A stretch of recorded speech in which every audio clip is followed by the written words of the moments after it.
पवन सिंह का गाना आते ही ड्रामा स्टार्ट। 20-25 दिन बाद गाना आता है, लेकिन इन लोगों का फिर से ड्रामा स्टार्ट हो गया।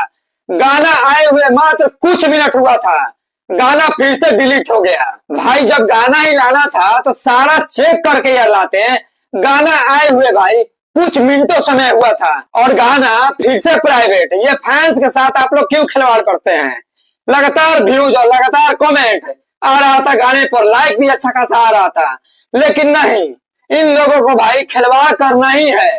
फैंस के इमोशन के साथ इन लोग बहुत खेलते हैं। 25 से 30 दिन बाद गाना आवेला और गाना आइला के बाद ऐसा खिलवाड़ ये सब पवन सिंह का टीम ही कर सकता है। खैर वीडियो को दबा के शेयर करिए जहां से भी देख रहे हैं। पवन सिंह से और उनकी टीम से ये उम्मीद नहीं था। हमको पता था कि गाना आएगा और प्राइवेट होगा, तो लो भाई कंफर्म है पवन सिंह का गाना आए और डिलीट और प्राइवेट ना होके, ऐसा कभी हो नहीं के सकत।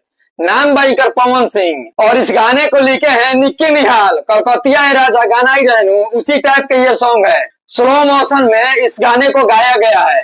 तगड़ा रिव्यू दिया जाएगा, पहले गाने को आने दीजिए। खिलवाड़ तो हो ही गया।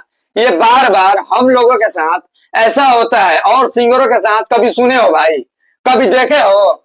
गाना आता है 20-25 दिन बाद उसके बाद प्राइवेट डिलीट। भाई हई कसम खिलवाड़ बा।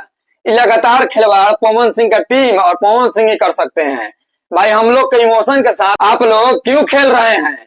जब गाना लावे के रहे तो पूरा जांच पड़ताल करके गाना लावे के चाहिए। गाना और डिलीट प्राइवेट, भाई ये कैसे खिलवाड़ बा? बाकी चलिए मिलते हैं नेक्स्ट वीडियो में। अपना राय कमेंट सेक्शन में दीजिएगा। इन लोगों का आदत अब सुधरने वाला नहीं है। क्या करिएगा, इन लोग का मूड बनता है देर से और गाना बहुत जल्द डिलीट हो जाता है।